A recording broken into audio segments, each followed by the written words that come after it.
want to talk to you about pressure, and in particular, that some moments matter more than others. Your pressure moments, the pressure situations you face, will have an outsized influence on your success and your continued success. And a great example of that is back in late 2008, we were working with Goldman Sachs. And most of you will remember what was happening in the financial markets in late 2008. Of course, Lehman Brothers had just gone down. And at that time, Goldman Sachs was literally worried about their very survival. And I'll always remember what one of the senior leaders said to me back then. He said, "Bill, in the last 5 years, we thought we knew who the great leaders were. In the last 5 weeks, we found out." Because pressure reveals character. And if you don't manage pressure, it will derail your performance. It will impair your judgment, your decision-making. It will impact your ability to pay attention, to focus, to manage all the multiple priorities all of you have. And it will impact your key relationships. The good news is if you can become a student of human behavior and learn how your brain responds under pressure and then apply strategies and techniques, you will be able to excel in your pressure moments. And that's really what this morning's session is all about. Now, there's no better place to see the impact of pressure on performance than in the world of sports. So I'm going to show you a video right now that's going to show you 3 levels of performance from the sport of diving. So have a look at this video. 3 divers to go then, and this is Darren Kroll of Australia. Oh, that's a good dive. 7.5, 7.5, 8, 8.5. 642.2, and now Petit of Canada. Forward, 3.5 somersaults and pipe. Oh, even better. This final really hotting up. 9, 8. Now the favourite, John Smith of Great Britain. What can he do? A running bomb. Oh, terrific. The crowd love it. 10, 10. And so do the judges. Top bombing. A woman once said, "Hey, that looks like my husband." All right, well, the point of that video, other than having a little fun with it, is that last diver, no matter how well he manages his emotions and how well he manages the pressure, he's not going to win a medal. My organization, in addition to working with the types of groups that Ian mentioned at the beginning, we also work with elite Olympic athletes. And I can tell you that the difference between those first 2 divers of who will win a medal and who won't will be how well they manage the pressure. And it's the same for all of you here in the room. I mean, you're here in the room because you're already operating at an incredibly high level of performance. The numbers are astounding. Congratulations on your accomplishment. But where will you get that edge in performance? How do you stay on the Profit 500 list? It's like those first 2 divers. It's just doing some of the small things better. And that's what today's really all about. So what do I hope you'll take away from this morning's session? One is some insight that your pressure moments do matter more than others. Everything that I'm sharing today is from the book, Performing Under Pressure. And I'm going to share 3 insights from the book. The first is you don't have to be perfect or overperform when you're under pressure. Number 2, something called inattentional blindness can cause you to miss important information.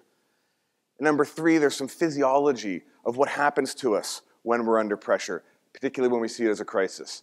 And I'm going to leave you with 2 strategies, what we call crisis versus challenge, and open and expansive, building and maintaining your confidence. All right, my organization, Institute for Health and Human Potential, we really take a strong research and neuroscience basis to the work that we do in the area of leadership. And there's really 2 areas of your brain. There's your emotional brain that will respond and react under pressure. Then there's your thinking and your cognitive brain that will respond and react under pressure. Many of you may know us for our work in the area of emotional intelligence. In fact, the growth in that area is what got us onto the Profit 500 list in the first place. Our new work is really more about your cognitive thinking, how you appraise, your expectations of your pressure moments. And then finally, in our pressure training curriculum, are what we call the 3 conversations of leadership. So today's session is really focused on the content from the book, how your thinking can impact your performance under pressure. Now, when we wrote the book, we had the pleasure of interviewing some really amazing individuals, and one of them was this young lady, Kim Nelson, and she was on the show Shark Tank, which is the US version of Dragon's Den. Everybody familiar with that kind of show? Okay. In case you're not familiar with it, It's a nationally televised show where young entrepreneurs in need of money can go on this nationally televised show and try to pitch their business and try to get the 5 venture capitalists, the sharks, to invest in their business. Clearly a high-pressure situation, so we're going to follow Kim's story through this session. So let's get the background on Kim and her business.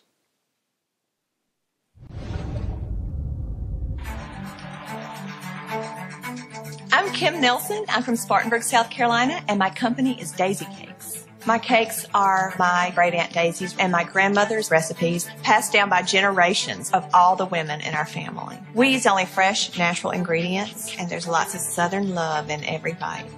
We package them in these beautiful tins, and we ship them nationwide, right to your door. Hey, thank you. My mama, Geraldine, and I bake every single cake that comes out of that kitchen. And we are 2 of the hardest working women you will ever meet. But we need some help. We cannot continue to meet the demand. My family has invested $93,000 in this business, and there's no more money to put in. So I really need help from the sharks. I need an investment. I put so much love and so much passion into the cakes I make, and I hope they will see that and that they'll want a piece of it.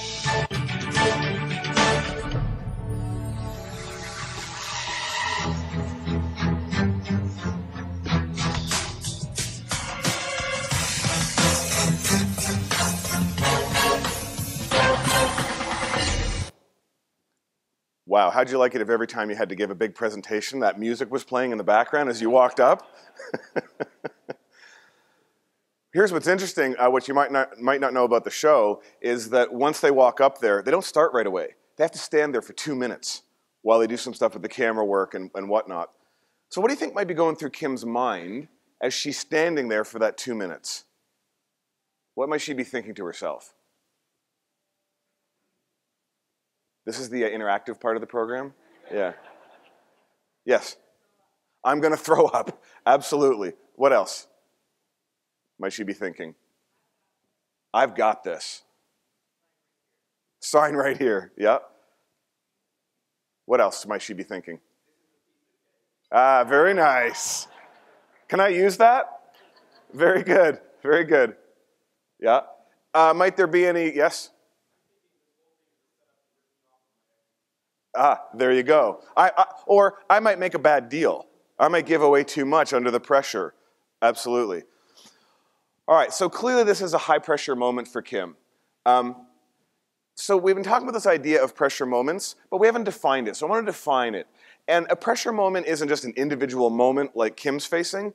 You also have pressure situations. Every day, the amount of tasks and the priorities. I've gone through growth. I was in the internet computer software business in the late 90s when we went through the internet boom, and it's great to grow. It also creates a lot of pressure, multiple tasks, managing people. So it's not just individual moments, but it's also situations. And in the book, we define your pressure moments and situations as having 3 characteristics. It's 1, when the outcome is important to us, 2, when the outcome is uncertain, and 3, when you are responsible for or being judged on the outcome. And if you think about it, if you remove any one of these 3, the pressure goes down. If the situation is not that important, okay, well that's kind of easy. If the outcome is certain, well, I'll dive into that, right? And if we're not the ones that are going to be responsible for judged on it, okay, I'll pitch in, but it's not going to be my problem, right? Interestingly, this last one, feeling socially judged, that process of feeling that you're going to be judged or you're responsible for something, that's actually processed in the same part of your brain as physical pain. That's why it can literally feel painful to have to step into a situation where you're going to feel like you're going to be judged. All right, so you all face some pressure moments. As I walked around this morning during breakfast and asked people about their pressure moments, I heard things like, wow, just multitasking, prioritizing, dealing with difficult clients, managing staff and resources. All sounding familiar? Yeah. So my question for you is, as you face your pressure moments or situations, what's going on in your brain? What's happening to you emotionally? What are you thinking? And most importantly, are those thoughts helpful or hurtful? If you think of Kim, the first comment somebody made is, well, I think I'm going to throw up. Or there's, I can do this. Which of those thoughts is going to be helpful or hurtful to her? So what we're really going to explore is, what is your default? What is happening to you as you cognitively think about your pressure moments? And how can you ensure those thoughts are actually helpful to you in performing under pressure? So let's get some insights about what happens in your brain. Well, insight number one, we call it the Roy Hobbs myth. Anybody know who that young fella on the bottom right is? That's Robert Redford in the movie The Natural, absolutely. So if you don't know the movie, don't worry about it. But at the end of the movie, it's the bottom of the ninth inning. He's this natural baseball player comes up and he hits the home run, right? And everybody's cheering. It's great, right? There's only one problem. In the book, it was written that he strikes out in the bottom of the ninth. Isn't that amazing? But no one wants to hear that story. Hollywood doesn't want to tell that story. Then they want to sensationalize the big successes. So there's a myth created that some people rise to the occasion under pressure. But it's not true. Pressure will diminish our best abilities, our performance, whether it's athletic or in business. Now some of you might think, all right, what about a guy like Michael Jordan? Clutch shooter, right? Well, here's what's interesting. His fourth quarter shooting percentage, free throw shooting percentage, is actually worse than the previous 3 quarters. So he didn't perform better under pressure. He just performed less worse than everyone else. So pressure can only diminish your performance, and people who are successful like Michael Jordan are able to manage the pressure so they can perform up to their best capabilities. So that's why we say you don't have to be perfect. You don't have to overperform in your pressure moments. Think of Kim. She's not a financial person. She's never worked with venture capitalists. So she can go in there thinking, I've got to be something I'm not. I've got to overperform. But you don't have to. So Kim is at risk of needing to overperform, of feeling that she has to do something that she's not really capable of. So let's see how Kim does. By the way, there's 3 segments in the show. There's the pitch, which are the prepared remarks. Then there's a Q&A, and then there's the negotiation. So let's watch Kim in her pitch. Hey, I am so excited to be here. It's so nice to meet y'all. My name is Kim Nelson, and I'm from Spartanburg, South Carolina, and my company is Daisy Cakes. I'm asking for $50,000 in exchange for 25% equity in my company. My Daisy Cakes are the best cakes that you will ever put in your mouth. They are my family recipes. They are made from scratch. We don't use any preservatives, artificial flavors in our cakes. And the best part, we deliver them to you. I can't wait for you to taste them. Thank you very much. Your chocolate. Oh, wow. Wow, is that ever good? It's very good. Wow. So the carrot cake, my #1 seller. Fantastic, by the way. We put a whole pound of carrots in every cake. Also some golden raisins and just a hint of cinnamon. And then a delicious cream cheese icing. Red velvet cake, the Southern holiday tradition. Of course. And then Kevin, you had the lemon first. Lemon. That's my newest cake. And it's cream cheese icing, but it has a fresh lemon curd in it. So we hand zest and juice the lemons. We use cage-free eggs and sugar. That's it. All right, how did she do? Pretty good, right? Energy, confidence, passion. If you were one of the venture capitalists, would you be interested in hearing more about her business to possibly invest? Yeah. Would you want a piece of cake? Yeah, it's absolutely fantastic cake. By the way, we've met Kim and co-presented with her, and she's fantastic. In terms of the application, most of you probably won't be on the show, The Shark Tank. In terms of the application in your business, for the book, we did a study of 12,000 people. And we compared the top 10%, those who could perform under pressure consistently over time. And we found that that group did not overperform. They didn't have some innate capability that nobody else has. They just did some of the small things better. Probably a lot of the things that you were doing, things like they were willing to admit a mistake. Now, as an owner of a business, that might sound like, wow, that's kind of being weak. But actually, if someone was to come to you and say, hey, the deadline we missed last week, that was my fault. I own that, and it's not going to happen again. That's a sense of vulnerability. That shows that you're human, that you don't have to perform or be perfect. That allows your employees to take risks, even if they might make mistakes. So that ability to admit a mistake was one of the things that differentiated top performers. They could listen without jumping to conclusions. Wow, I mean, I need to work on that. We could all work on our listening, and not just the listening, waiting to hear what we want to hear or waiting for our turn to talk. They're really connecting and listening. And finally, they were able to receive criticism without becoming defensive. Okay, that's hard, right? Why would a top 10% performer need to be able to receive criticism? They're already a top 10% performer. Yeah, that's how they stay there. They're aggressive learners, as many of you are. And also that models that for your employees. So if you're wanting to give performance feedback and you expect people to listen and not get defensive, you've got to model that. Einstein said, leading by example is not the main means of influencing people, it's the only means. Now, for those of you in the room who aren't already the big boss, but you're interested in it, these 3 behaviors in our study were most highly correlated with people who had recently received a promotion. So these are things that we can work on in order to be a better leader, but they're all difficult under pressure. In fact, they tend to create pressure for us. All right, let's look at the second insight. And just sort of summarizing this first insight, as you walk into your pressure moments, your pressure situations, don't feel like you've got to do something different that you're not capable of. Just know that you have enough. You just need to perform up to your capability. All right, insight number 2.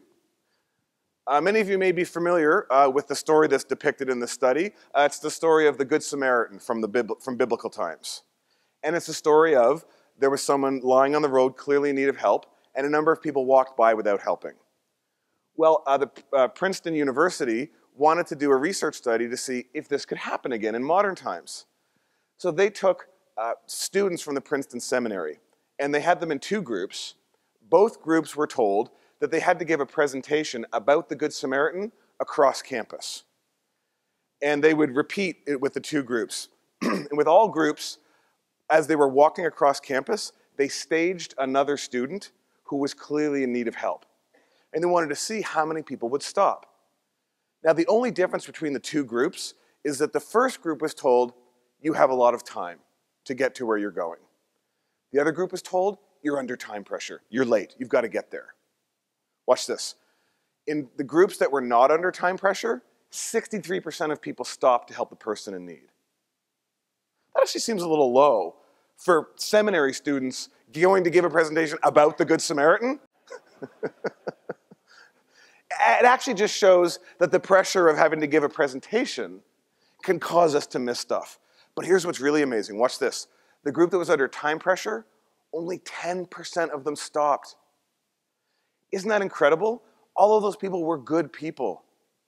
But under the pressure of time constraints, they started missing things. And that can happen to all of us in our key moments, with our key relationships, with our clients, with our employees, with our spouses and partners. When we're under time pressure, we miss important cues. We don't really listen and hear. Now, an example of myself being under time pressure, this was about 18 months ago. I was flying home. I live in Chicago now. By the way, I'm from Burlington, went to Waterloo University. And I was flying home, and I flew into O'Hare, and I had my car parked at the O'Hare parking garage, and I land, and I realized I don't have my keys. Okay, so I go to my car. Sure enough, the door's open, and my keys are in the car. That's a bonehead move, right? All right, it gets better, though. I go to start the car, and it won't start. The engine's turning over, or sorry, the engine won't even turn over at all. So I call the guy. They come around. You know, they have the things you can, jump your car. And as he does this, all the lights come on, the radio comes on, and the car is now turning over. But it still won't start. I'm thinking, why is the car not starting? And look at the gas gauge, and it's all the way on empty. Do you know why? I left the car running. I kid you not. I was running late for my flight, and I drive into the O'Hare parking garage.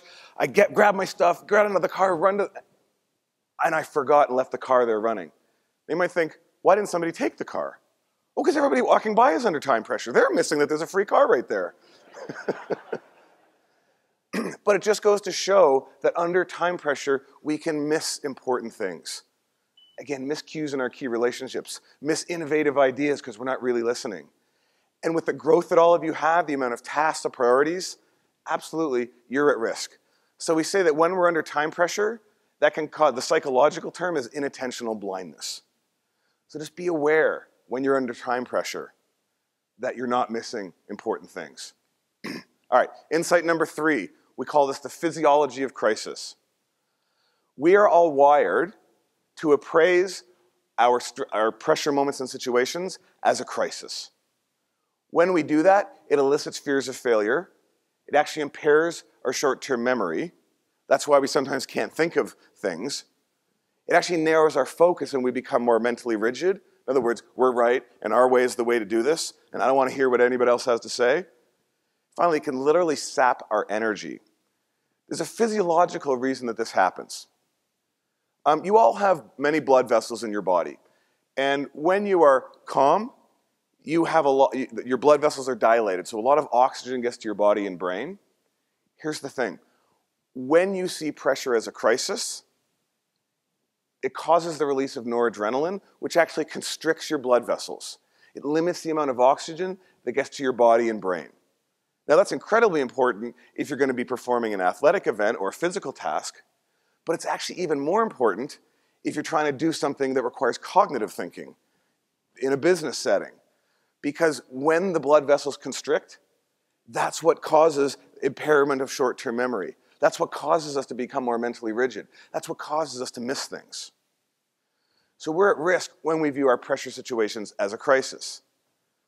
So clearly, Kim is in a challenging situation.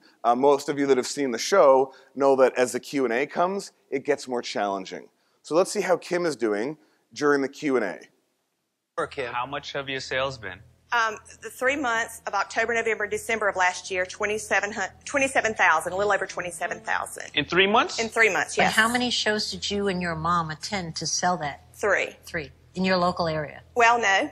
I'm from South Carolina, but we went to Baton Rouge and Lafayette, Louisiana, and into Houston, Texas. So if, short of putting you and your mom in a car with a bunch of cakes and traveling the country, right, how are we going to sell these?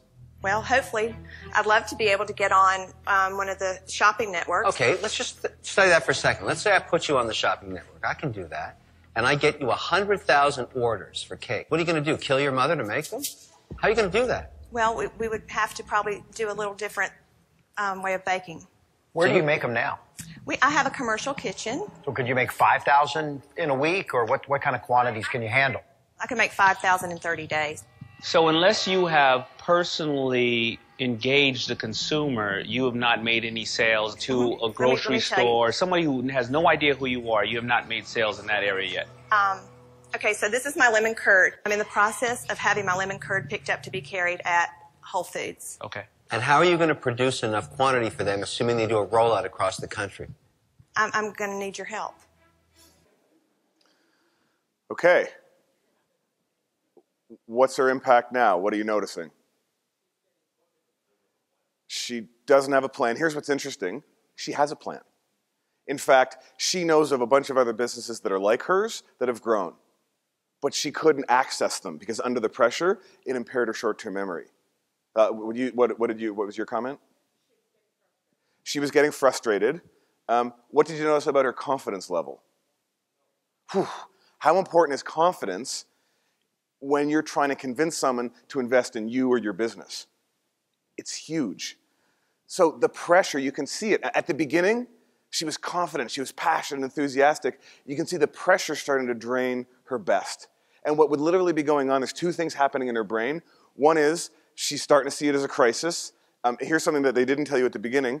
Her family actually mortgaged their house to invest in the business. So as they're starting to criticize and challenge and it feels like it's not going well, literally her blood vessels are constricting, not enough oxygen is getting to her brain. All right. Unfortunately for Kim, this was filmed before the book came out, but there are strategies for all of you that you can apply if you are ever in a situation like this, in your pressure moments. So the first strategy we call crisis versus challenge, and it goes like this. As we said, when you see a pressure moment or situation as a crisis, noradrenaline is released, constricts your blood vessels. Here's the beauty though, you have a choice. You don't have to view it as a crisis. If you can shift and view that pressure moment or situation as a challenge or even an opportunity, Suddenly the opposite happens. Adrenaline is released, your blood vessels dilate, more oxygen is getting to your body and to your brain, and now you can step in with your best. Versus where Kim was, where her best cognitive abilities and the best of her were derailed. You can step in with your best. So strategy number one is shifting from viewing it as a crisis, the customer's upset, the order's late, whatever, the technology's not working. If you run around creating that crisis, and as the leaders of the organization, you're setting the tone, you're setting the culture. Are we going to be a crisis culture, or are we going to be a overcoming challenges and following opportunities culture? What you will find is that if you notice, and this is where the insight, this is where the self-awareness becomes so important, if you notice that as you're facing a pressure moment or situation, you're starting to view it as a crisis, you'll start to feel it physiologically. And by the way, constriction of your blood vessels, lack of oxygen, can actually have some longer-term health effects, causing fatigue, tension headaches, gastrointestinal problems. I mean, there are many other things that are impacted, not just our best thinking. If you can then shift to seeing it more as a challenge or opportunity, you'll actually notice. You'll actually feel the oxygen coming into your system, and you'll notice your ability to have a better impact. I'll tell you a quick story of when I was a situation where I was under pressure. Back in November, as we were finishing writing the book and we were developing the training and this program to go with the book, I had the opportunity to deliver it to 100 US Marines. Now, I'm not a military guy. I don't have a military background. I would be nervous delivering our emotional intelligence program that I've done many, many times to a group of US Marines, but to deliver something brand new, I was incredibly nervous and anxious. And I'll always remember driving in the car and driving over to Fort Sheridan, and I just remember being in the car and being so anxious. And funny, my first thought was, I should probably use some of the techniques I'm about to teach, right? Because I hadn't internalized the content yet. And one of the techniques that I used was I was definitely seeing it as a crisis. And I was telling myself, they're not going to like this, it's going to go terrible, why did I do this?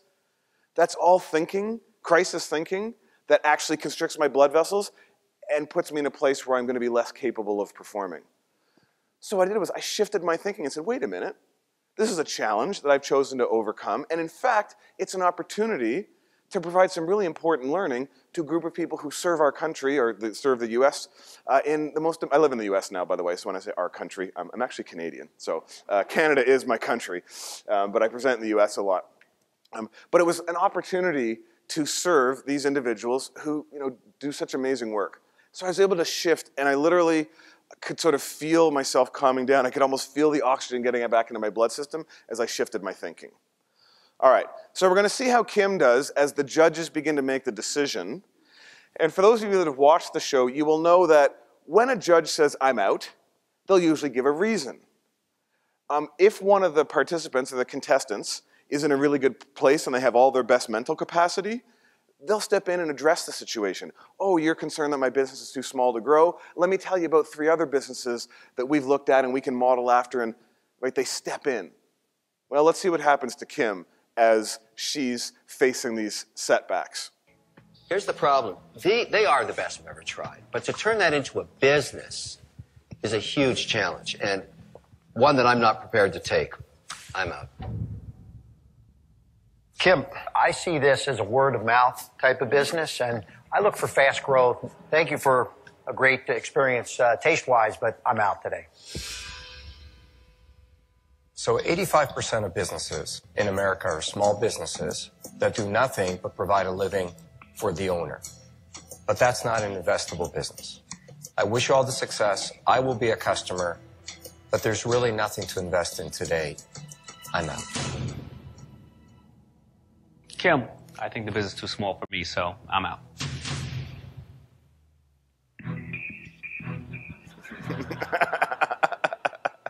Everybody's out here except Barbara. So, what are we doing, Barbara? I like you very much.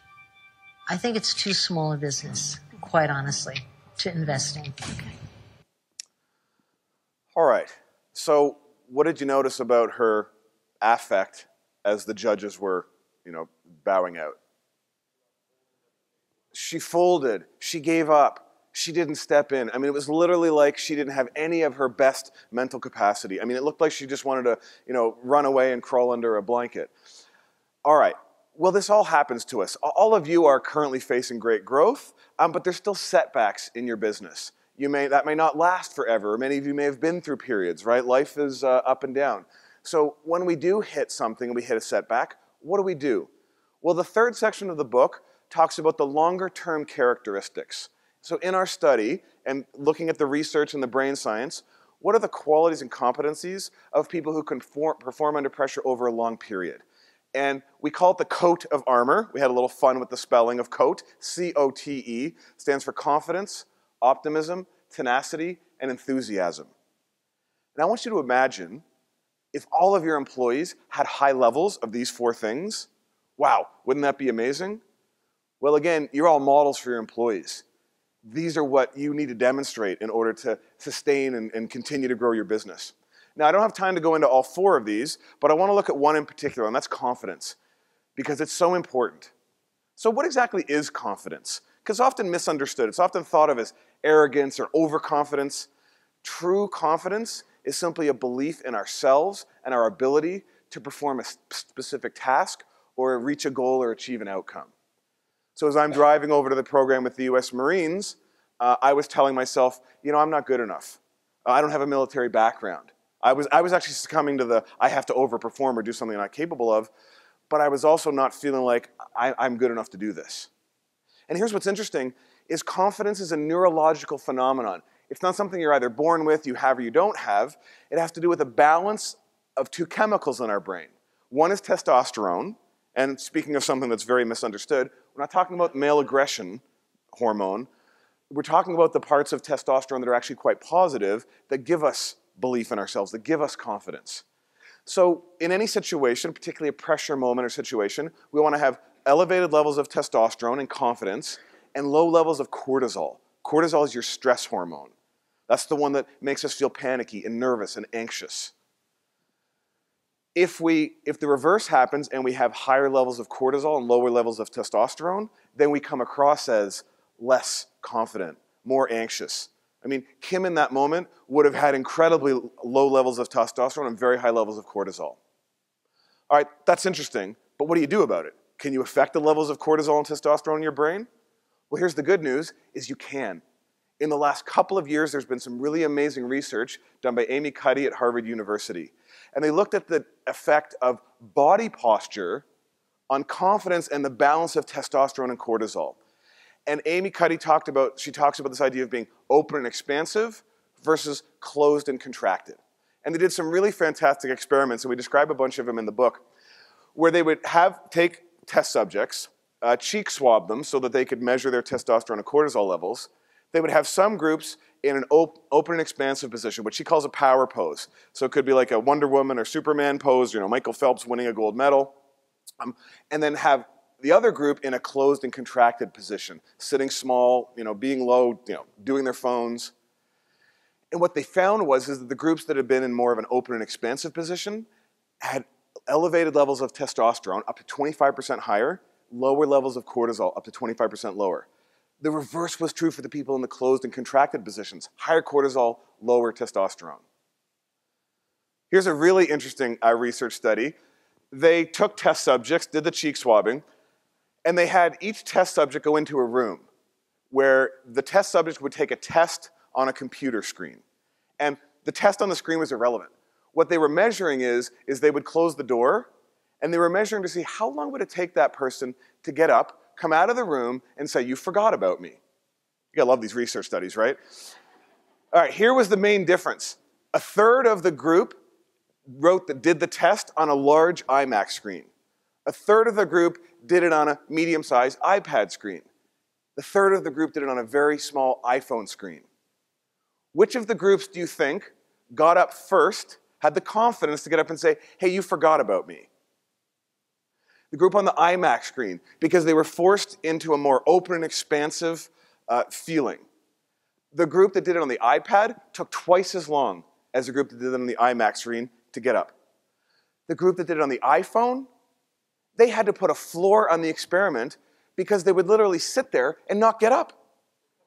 They were just stuck there. Low testosterone levels, not sure, what should I do? Am I supposed to get up? High cortisol levels, very anxious, literally stuck there. They'd have to literally knock on the door and say, it's okay, you can come out now. Just like Kim, that's what we saw, right? She would have had both a lack of oxygen getting to her brain, very high cortisol levels, and low testosterone. So your second strategy is whenever you are in a situation where you're going to be socially judged, a presentation, a client meeting, even a difficult conversation, you're trying to rally a team, make sure you are open and expansive beforehand. Now, obviously before every meeting, you can't just stand in the meeting room and do this, right?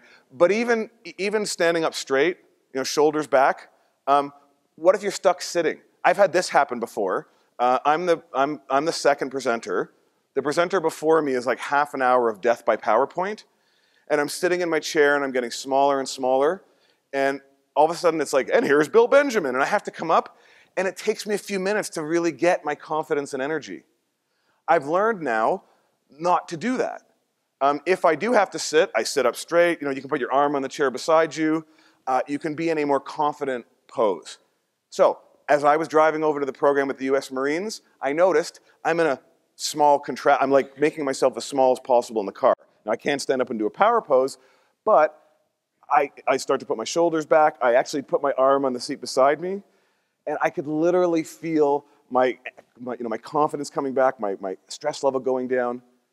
I love it when there's physiology. I love it when there's real brain science or something. So this really works. All right, so we're just going to take 30 seconds. Everybody get up. And without hitting the person beside you, pick your power pose. Could be Wonder Woman, could be Popeye. And we're going to hold it for 10 seconds.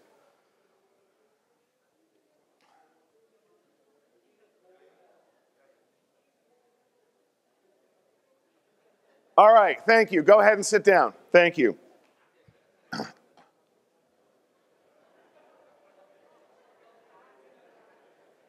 If you do this, if you make sure you have an open, expansive posture, even when you're sitting, or especially before a presentation, a board meeting, whatever it is, you will find that your natural confidence, your belief in yourself will increase, your cortisol anxiety will get lower. Blood vessels dilate, you have more of your best self, like Kim at the beginning. Now, here's the thing about Kim, is she wasn't just being judged on her product. Your clients aren't just judging your product, they're judging you as a person. And she was pretty strong at the beginning. There was even a few moments during the Q&A where she was like, had some confidence. Did Barbara actually say, I'm out? No, Barbara didn't actually say I'm out. So let's see what actually happens in the end. I like you very much. I think it's too small a business, quite honestly, to invest in. However, I noticed when you passed your delicious cake around, every guy here ate more than 50%. It doesn't mean it's a good investment, Barbara. But after each of these guys dropped out, they bent forward, I noticed, and had another bite. So I'm going to take a flyer on this, but I am worried about getting my money out of a tiny little business, so here are the two conditions. Okay. For every cake sold, you mail me $1. So by the time you sell 50,000 cakes, I have my money back. Okay? Yes, ma'am. And secondly, that you make sure your mother's on your team and she's going to be hustling these cakes at every trade show, and the money's going to be used for trade shows. What do you think? Do we have a deal? Of course. Yes, ma'am. Good.